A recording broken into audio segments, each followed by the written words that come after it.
ಈಗಿನ ಜಗತ್ತು ಸ್ಪರ್ಧಾ ಜಗತ್ತು. ಈ ಸ್ಪರ್ಧಾ ಜಗತ್ತಿನಲ್ಲಿ ನಾನು ಇತಿಹಾಸದ ಉಪನ್ಯಾಸಕನಾದ ಅನಿಲ್ ರಾಠೋಡ್. ಕರ್ನಾಟಕದ 31 ಜಿಲ್ಲೆಯಲ್ಲಿ ಕರ್ನಾಟಕದ 31 ಜಿಲ್ಲೆಯಲ್ಲಿರುವ ಎಲ್ಲಾ ಸ್ಪರ್ಧಾರ್ಥಿಗಳಿಗೆ ನಾನು ಉಚಿತವಾಗಿ ತರಬೇತಿಯನ್ನು ಮಾಡಿದ್ದೀನಿ. ಈ ಉಚಿತ ತರಬೇತಿಯನ್ನು ತಾವೆಲ್ಲರೂ ಸದುಪಯೋಗವನ್ನು ಪಡೆದುಕೊಂಡು ಎಲ್ಲರೂ ಆನ್ಲೈನ್ ಕ್ಲಾಸ್ ಫ್ರೀ ಆಗಿ ಆನ್ಲೈನ್ ಕ್ಲಾಸ್ ಅನ್ನು ಕೇಳಬೇಕು. ಈ ಸ್ಪರ್ಧಾತ್ಮಕ ಜಗತ್ತಿನಲ್ಲಿ ನಾನು ಯಾವ ಇತಿಹಾಸ ಉಪನ್ಯಾಸಕನಾದ ಅನಿಲ್ ರಾಠೋಡ್ ಇತಿಹಾಸದಲ್ಲಿ 3 ಭಾಗಗಳನ್ನ ವಿಂಗಡಣೆ ಮಾಡಿವಿ. ಈ 3 ಭಾಗದಲ್ಲಿ ಇವತ್ತಿನ ತರಗತಿಯಲ್ಲಿ ಇತಿಹಾಸ. ಮೊದಲನೇದಾಗಿ ಇತಿಹಾಸ ಅಂದರೆ ಏನು? ಇತಿಹಾಸ ಅಂದರೆ ಹಿಸ್ಟರಿ. ಇತಿಹಾಸ ಅಂದ್ರೆ ಹಿಸ್ಟರಿ. ಇತಿಹಾಸವು ಯಾವ ಪದ ಆಗಿರುತ್ತದೆ? ಆಂಗ್ಲ ಪದ. ಯಾವ ಪದ? ಆಂಗ್ಲ ಪದ. ಯಾವ ಪದ? ಹಿಸ್ಟರಿ ಎಂಬ ಪದವು ಯಾವ ಭಾಷೆಯಿಂದ ಬಂದಿದೆ? ಗ್ರೀಕ್ ಭಾಷೆಯಿಂದ. ಹಿಸ್ಟರಿ ಎಂಬ ಪದವು ಯಾವ ಭಾಷೆಯಿಂದ ಬಂದಿದೆ? ಗ್ರೀಕ್ ಭಾಷೆ. ಹಿಸ್ಟರಿ ಎಂಬ ಪದವು ಗ್ರೀಕ್ ಭಾಷೆಯಿಂದ ಬಂದಿದೆ. ಹಿಸ್ಟರಿ ಎಂಬ ಪದವನ್ನು ಯಾವುದರಿಂದ ಬಂದಿದೆ? ಹಿಸ್ಟೋರಿಯಾ ಎಂಬ ಪದದಿಂದ ಬಂದಿದೆ. ಹಿಸ್ಟರಿ ಎಂಬ ಪದವನ್ನು ಯಾವ ಪದದಿಂದ ಬಂದಿದೆ? ಹಿಸ್ಟೋರಿಯಾ. ಯಾವ ಸ್ಟೋರಿಯಾ? ಹಿಸ್ಟೋರಿಯಾ ಪದದಿಂದ ಬಂದಿರ್ತದೆ.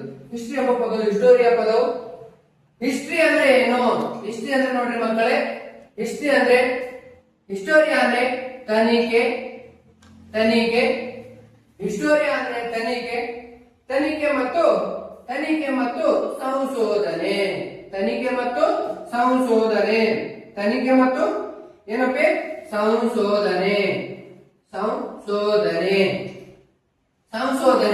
ನೋಡ್ರಿ ಮಕ್ಕಳೇ, ಇತಿಹಾಸ ಅಂದ್ರೆ ಹಿಸ್ಟೋರಿಯಾ ಯಾವ ಪದ ಅಂದ್ರೆ ಆಂಗ್ಲ ಪದ. ಹಿಸ್ಟೋರಿ ಎಂಬುದು ಯಾವ ಪದದಿಂದ ಬಂದ ಭಾಷೆಯಿಂದ ಬಂದಿದೆ? ಗ್ರೀಕ್ ಭಾಷೆ ಏನಂದ್ರೆ ಹಿಸ್ಟೋರಿಯಾ ಅಂದ್ರೆ ತನಿಖೆ ಮತ್ತು ಸಂಶೋಧನೆ. ಯಾಕೆ ಹೇಳ್ತಾ ಇದ್ದೀನಿ ಅಂದ್ರೆ ಇತಿಹಾಸದ ಬಗ್ಗೆ ನಾನು ಪೂರ ತನಿಖೆ ಮಾಡಿಕೊಂಡು ಸಂಶೋಧನೆ ಮಾಡಬೇಕಾಗಿ ತಮ್ಮಲ್ಲಿ ಹಿಸ್ಟರಿ ಎಂಬ ಪದವನ್ನು ಬಳಕೆಗೆ ಬಂದಿರುತ್ತದೆ. ಇತಿಹಾಸ ಯಾವ ಪದ ಆಗಿರುತ್ತದೆ? ಇತಿಹಾಸ ಯಾವ ಪದ ಅಂದ್ರೆ ಸಂಸ್ಕೃತ. ಯಾವ ಪದ? ಸಂಸ್ಕೃತ ಪದವಾಗಿರುತ್ತದೆ. ಇತಿಹಾಸವು ಯಾವ ಪದ? ಸಂಸ್ಕೃತ ಪದವಾಗಿರುತ್ತದೆ. ಇತಿಹಾಸ ಸಂಸ್ಕೃತ ಪದ ಅಂದ್ರೆ ಇತಿ ಅಂದರೆ ಏನು? ಇತಿಹಾಸದಲ್ಲಿ ಇತಿ ಎಂದರೆ ಏನು? ಹಾಸ ಅಂದರೆ ಏನು? ಇತಿ ಅಂದರೆ ಏನು? ಇತಿ ಅಂದರೆ ಹಿಂದೆ ನಡೆದು ಹೋಗಿರುವ ಕಾಲ. ಹಾಸ ಅಂದ್ರೆ ಏನು? ಮುಂದೆ ನಡೆಯುತ್ತಿರುವ ಕಾಲ. ಎರಡನ್ನು ಮರೆತು ಮಾಡಿದರೆ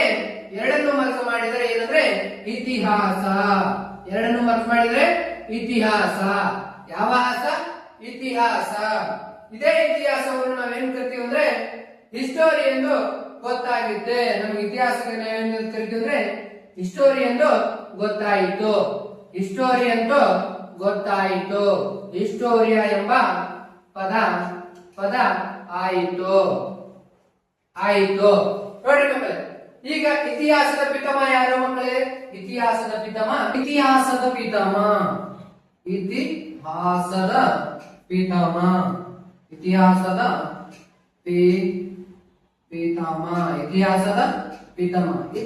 ಪಿತಾಮಹ ಯಾರು ಮಕ್ಕಳೇ ಅಂದ್ರೆ ಹೆರೋಡೋಟಸ್. ಯಾರು ಮಕ್ಕಳೇ?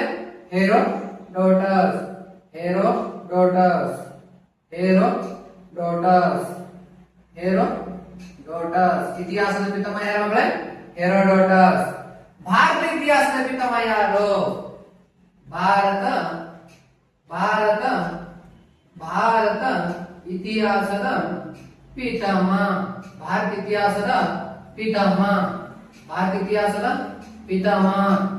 ಯಾರಂದ್ರೆ ಕಲ್ಲಣ. ಯಾರು? ಕಲ್ಲಣ. ಅದರಲ್ಲಿ ಏನಂದ್ರೆ ಇತಿಹಾಸದಲ್ಲಿ 3 ಭಾಗಗಳನ್ನ ವಿಂಗಡಣೆ ಮಾಡ್ತೀವಿ ನಾವು. ಮೊದಲನೇದಾಗಿ ಪ್ರೀ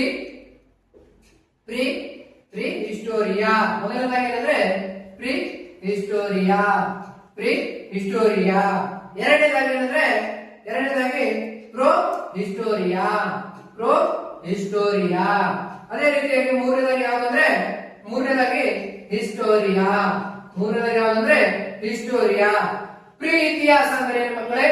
ಪ್ರೋ ಹಿಸ್ಟ್ರಿ ಅಂದ್ರೆ ಏನು ಮಕ್ಕಳೇ? ಬರೀ ಹಿಸ್ಟ್ರಿ ಅಂದ್ರೆ ಏನು? ಪ್ರೀ ಇತಿಹಾಸ ಅಂದ್ರೆ ಏನಂದ್ರೆ ಪ್ರಾಗತಿಹಾಸ ಕಾಲ.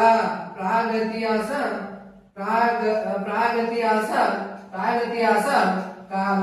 ಪ್ರಾಗತಿಹಾಸ ಕಾಲ. ಪ್ರಾಗತಿಹಾಸ ಕಾಲ. ಪ್ರಾಗತಿಹಾಸ ಕಾಲ ಏನಂದ್ರೆ ಪ್ರಾಗತಿಹಾಸ ಕಾಲಕ್ಕೆ ಆಧಾರವಿಲ್ಲ. ಏನಂದ್ರೆ ಆಧಾರ ಆಧಾರ ಆಧಾರ ಲಭ್ಯವಿಲ್ಲ. ಆಧಾರ ಲಭ್ಯವಿಲ್ಲ. ಪ್ರಾಗತಿಹಾಸ ಕಾಲಕ್ಕೆ ಏನಂದ್ರೆ ಆಧಾರ ಲಭ್ಯವಿಲ್ಲ. ಪ್ರೋ ಹಿಸ್ಟ್ರಿ ಅಂದ್ರೆ ಇತಿಹಾಸ. ಇತಿಹಾಸ ಸಮೀಪದ ಕಾಲ. ಇತಿಹಾಸ ಇತಿಹಾಸ ಇತಿಹಾಸ ಸಮೀಪದ ಸಮೀಪದ ಕಾಲ. ಇತಿಹಾಸ ಸಮೀಪದ ಕಾಲ. ಪ್ರೋ ಹಿಸ್ಟರಿ ಅಂದ್ರೆ ಇತಿಹಾಸ ಸಮೀಪದ ಕಾಲ. ಇತಿಹಾಸ ಸಮೀಪದ ಕಾಲ ಅಂದ್ರೆ ಏನಂದ್ರೆ ಅದಕ್ಕೆ ಆಧಾರವೂ ಇಲ್ಲ, ಅರ್ಥವೂ ಇಲ್ಲ. ಅದಕ್ಕೇನಂದ್ರೆ ಆಧಾರವು ಆಧಾರವಿಲ್ಲ ಅಥವಾ ಅರ್ಥವು ಇಲ್ಲ. ಇದಕ್ಕೇನಂದ್ರೆ ಪ್ರೋ ಹಿಸ್ಟ್ರಿಗೆ ಏನಂದ್ರೆ ಇತಿಹಾಸವು ಏನಂದ್ರೆ ಪ್ರಾಗೈತಿಹಾಸ ಕಾಲದಲ್ಲಿ ಅಂದ್ರೆ ಅದಕ್ಕೆ ಆಧಾರವೂ ಇಲ್ಲ, ಅರ್ಥವೂ ಇಲ್ಲ. ನಂತರದಲ್ಲಿ ಅಂದ್ರೆ ಇತಿಹಾಸ ಅಂದ್ರೆ ಅದಕ್ಕೇನಂದ್ರೆ ಆಧಾರವೂ ಇದೆ, ಆಧಾರವು ಕೂಡ ಇರುತ್ತದೆ. ಅದಕ್ಕೇನಂದ್ರೆ ಆಧಾರವು ಕೂಡ ಇರುತ್ತದೆ. ನೋಡ್ರಿ ಇದರಲ್ಲಿ ಏನಂದ್ರೆ ಇತಿಹಾಸದ ಪಿತಾಮಹ ಯಾರಂದ್ರೆ ಹೆರೋಡೋಟಸ್. ಇತಿಹಾಸದ ಪಿತಾಮಹ ಯಾರು? ಹೆರೋಡೋಟಸ್. ಭಾರತ ಇತಿಹಾಸದ ಪಿತಾಮಹ ಯಾರು? ಇತಿಹಾಸದ ಪಿತಾಮಹ ಯಾರಂದ್ರೆ ಹೆರೋಡೋಟಸ್. ಇತಿಹಾಸದ ಪಿತಾಮಹ ಯಾರು? ಹೆರೋಡೋಟಸ್. ಹಾಗಾಗಿ ಭಾರತ ಇತಿಹಾಸದ ಪಿತಾಮಹ ಯಾರಂದ್ರೆ ಕಲ್ಲಣ. ಭಾರತ ಇತಿಹಾಸದ ಪಿತಾಮಹ ಯಾರು? ಕಲ್ಲಣ. ಅದರಲ್ಲಿ ಅಂದ್ರೆ ಮೂರು ಭಾಗಗಳನ್ನಾಗಿ ಇತಿಹಾಸದಲ್ಲಿ ನಾವು ಏನ್ ಮಾಡ್ತೀವಿ ಅಂದ್ರೆ ಮೂರು ಭಾಗಗಳನ್ನಾಗಿ ವಿಂಗಡಣೆ ಮಾಡ್ತೀವಿ. ಮೊದಲನೇದಾಗಿ ಏನಂದ್ರೆ ಪ್ರೀ ಹಿಸ್ಟರಿಯಾ. ಪ್ರೀ ಹಿಸ್ಟರಿ ಅಂದ್ರೆ ಪ್ರಾಗೈತಿಹಾಸ ಕಾಲದಲ್ಲಿ ಆಧಾರವೂ ಕೂಡ ಇಲ್ಲ, ಹಾಗಾಗಿ ಲಭ್ಯವೂ ಕೂಡ ಇರಂಗಿಲ್ಲ. ಪ್ರೋ ಹಿಸ್ಟರಿ ಅಂದ್ರೆ ಇತಿಹಾಸ ಸಮೀಪದ ಕಾಲದಲ್ಲಿ ಅಂದ್ರೆ ಯಾವುದೇ ಆಧಾರವೂ ಕೂಡ ಲಭ್ಯವಿಲ್ಲ, ಅರ್ಥವೂ ಕೂಡ ಇಲ್ಲ. ಹಾಗಾಗಿ ಹಿಸ್ಟರಿ ಅಂದ್ರೆ ಅದಕ್ಕೆ ಆಧಾರ ಕೂಡ ಇರುತ್ತದೆ, ಹಾಗಾಗಿ ಇತಿಹಾಸ ಅಂತ ಕರಿತೀವಿ. ಹಾಗಾಗಿ ಏನಂತ ಕರಿತೀವಿ? ಇತಿಹಾಸ. ಹಿಸ್ಟರಿಗೆ ಆಧಾರವೂ ಇದೆ ಮತ್ತೆ ಅದನ್ನು ಮುಂದುವರಿಸ್ತೀವಿ, ಹಾಗಾಗಿ ಅದನ್ನ ಏನ್ ಮಾಡ್ತೀವಿ ಅಂದ್ರೆ ಇತಿಹಾಸ ಅಂತ ಕರಿತೀವಿ. ಹಿಸ್ಟರಿ ನಾವು ಏನಂತ ಕರಿತೀವಿ? ಇತಿಹಾಸ. ಏನಂತ ಕರಿತೀವಿ? ಇತಿಹಾಸ. ಈ ಇತಿಹಾಸದಲ್ಲಿ ನಾವು ಏನ್ ಮಾಡ್ತೀವಿ ಅಂದ್ರೆ 4 ಭಾಗಗಳನ್ನಾಗಿ ವಿಂಗಡಣೆ ಮಾಡ್ತೀವಿ. ಎಷ್ಟು ಭಾಗಗಳನ್ನಾಗಿ ವಿಂಗಡಣೆ ಮಾಡ್ತೀವಿ? 4 ಭಾಗಗಳನ್ನಾಗಿ ವಿಂಗಡಣೆ ಮಾಡ್ತೀವಿ. ಈ 4 ಭಾಗ ಯಾವ್ಯಾವ ಅಂದ್ರೆ ಒಂದೊಂದಾಗಿ ನೋಡೋಣ. ಮೊದಲನೇದಾಗಿ ಇತಿಹಾಸ ಎಂಬುದು ಸಂಪೂರ್ಣವಾದಂತ ಮಾಹಿತಿಯನ್ನು ನೋಡ್ಬೇಕು. ಇತಿಹಾಸದ ಬಗ್ಗೆ ನಾವು ಸಂಪೂರ್ಣವಾದ ಮಾಹಿತಿಯನ್ನು ತಿಳ್ಕೋಬೇಕು ಮಕ್ಕಳೇ. ಇತಿಹಾಸದಲ್ಲಿ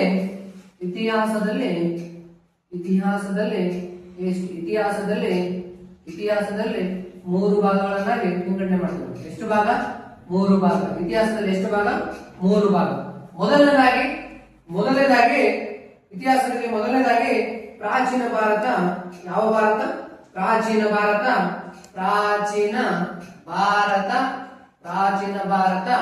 ಇತಿಹಾಸ. ಯಾವ ಭಾರತ ಇತಿಹಾಸ? ಪ್ರಾಚೀನ ಭಾರತ ಇತಿಹಾಸ. ಎರಡನೇದಾಗಿ ಯಾವಂದ್ರೆ ಮಧ್ಯಕಾಲೀನ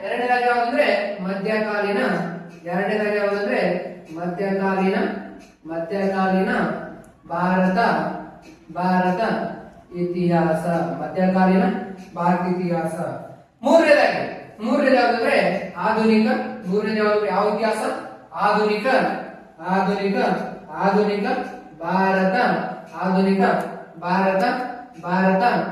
ಭಾರತ ಇತಿಹಾಸ. ಮೂರನೇ ಯಾವುದು? ಆಧುನಿಕ ಭಾರತ ಇತಿಹಾಸ. ಈ 3 ಭಾಗಗಳನ್ನ ವಿಂಗಡಣೆ ಮಾಡ್ತೀವಿ ನೋಡ್ರಿ ಮಕ್ಕಳೇ. ಎಷ್ಟು ಭಾಗ? ಇತಿಹಾಸದಲ್ಲಿ ಎಷ್ಟು ಭಾಗಗಳು? 3 ಭಾಗ. ಮೊದಲನೇದಾಗಿ ಯಾವಂದ್ರೆ ಪ್ರಾಚೀನ ಭಾರತ ಇತಿಹಾಸ, ಎರಡನೇದಾಗಿ ಮಧ್ಯಕಾಲೀನ ಭಾರತ ಇತಿಹಾಸ, ಮೂರನೇದಾಗಿ ಆಧುನಿಕ ಭಾರತ ಇತಿಹಾಸ. ಎಷ್ಟು? ಆಧುನಿಕ 3 ಭಾಗಗಳನ್ನಾಗಿ ವಿಂಗಡಣೆ ಮಾಡ್ತೀವಿ. ಇನ್ನೊಂದು ಯಾವ್ದಂದ್ರೆ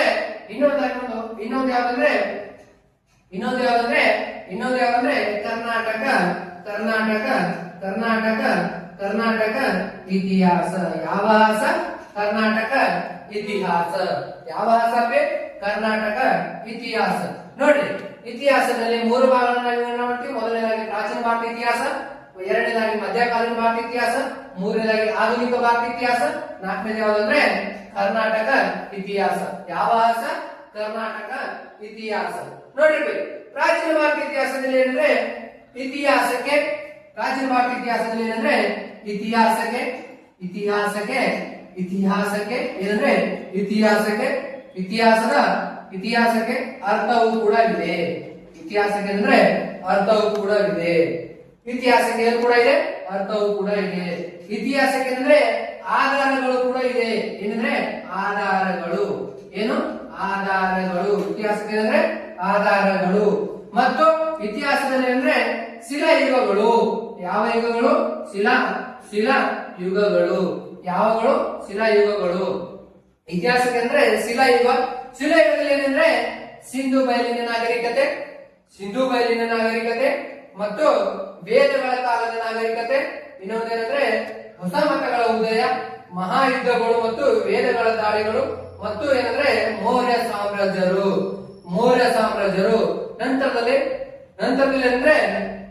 ಅಂದ್ರೆ ಕುಶಾಣರು, ಗುಪ್ತರು, ವರ್ಧನರು, ಪಲ್ಲವರು, ಸಂಗಮರು ಮತ್ತು ಚೋಳವರು. ಇತಿಹಾಸದಲ್ಲಿ ಇಷ್ಟೆಲ್ಲನೇನಂದ್ರೆ ಇಲ್ಲಿವರೆಗೆ ಅಂದ್ರೆ ಇತಿಹಾಸಕ್ಕೆ ಕೂಡ 15 ಆಧಾರಗಳು ಕೂಡ ಇರುತ್ತದೆ. ಪ್ರಾಚೀನ ಭಾರತ ಇತಿಹಾಸದಲ್ಲಿ ಎಷ್ಟು ಆಧಾರಗಳು ಕೂಡ ಇರುತ್ತಂದ್ರೆ 15 ಆಧಾರಗಳು ಕೂಡ ಇರುತ್ತದೆ. ನೆಕ್ಸ್ಟ್ ಶಿಲಾಯುಗ ನಂತರ ಏನಂದ್ರೆ ಸಿಂಧು ಬಯಲಿನ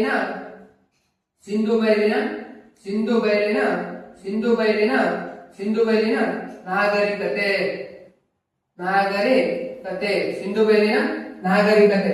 ನಂತರದಲ್ಲಿ ಇದರಲ್ಲಿ ಸಿಂಧು ಬಯಲಿನ ನಾಗರಿಕತೆ ಆದೊಳಗೆ ವೇದಗಳ ಕಾಲ. ಯಾವ ಕಾಲ? ವೇದಗಳ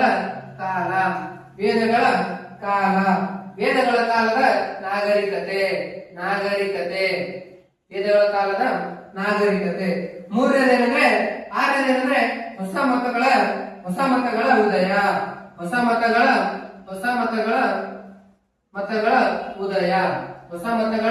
ಉದಯ. ನೆಕ್ಸ್ಟ್ ಏನಂದ್ರೆ ಮಹಾಜ್ಞಾನ ಪದಗಳು.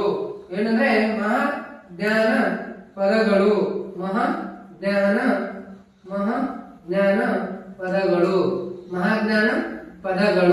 ಏನಂದ್ರೆ ಮಹಾಜ್ಞಾನ ಪದಗಳು.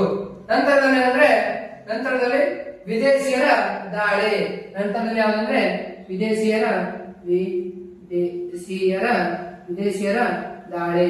ಯಾವ್ದಂದ್ರೆ ವಿದೇಶಿಯರ ದಾಳಿ. ನಂತರದಲ್ಲಿ ಮೌರ್ಯ ಸಾಮ್ರಾಜ್ಯ. ಯಾವ ಸಾಮ್ರಾಜ್ಯ? ಮೌರ್ಯ ಸಾಮ್ರಾಜ್ಯ. ನಂತರದಲ್ಲಿ ಏನಂದ್ರೆ ಕನ್ನಡ ಮತ್ತೆ ಕುಶಾಣರು, ಗುಪ್ತರು, ವರ್ಧನರು, ಪಲ್ಲವರು, ಸಂಗಮವರು ಮತ್ತೆ ಚೋಳರು. ಈ ಮನೆತನಗಳು ಇಲ್ಲಿವರೆಗೆ ಅಂದ್ರೆ 15 ಮನೆತನಗಳು ಏನಂದ್ರೆ ಪ್ರಾಚೀನ ಭಾರತ ಇತಿಹಾಸದಲ್ಲಿ ಹೇಳ್ತಾ ಇದೆ. ಮೌರ್ಯ ಸಾಮ್ರಾಜ್ಯ ಆದ ನಂತರ ಏನಂದ್ರೆ ಕುಶಾಣರು.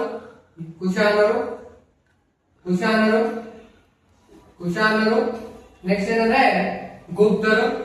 ಯಾರಂದ್ರೆ ಗುಪ್ತರು. ನೆಕ್ಸ್ಟ್ ಯಾರಂದ್ರೆ ವರ್ಧನರು.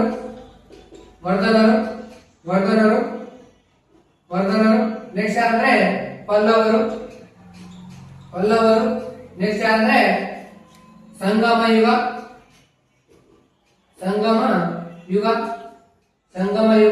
ನೆಕ್ಸ್ಟ್ ಯಾರಂದ್ರೆ ಚೋಳರು.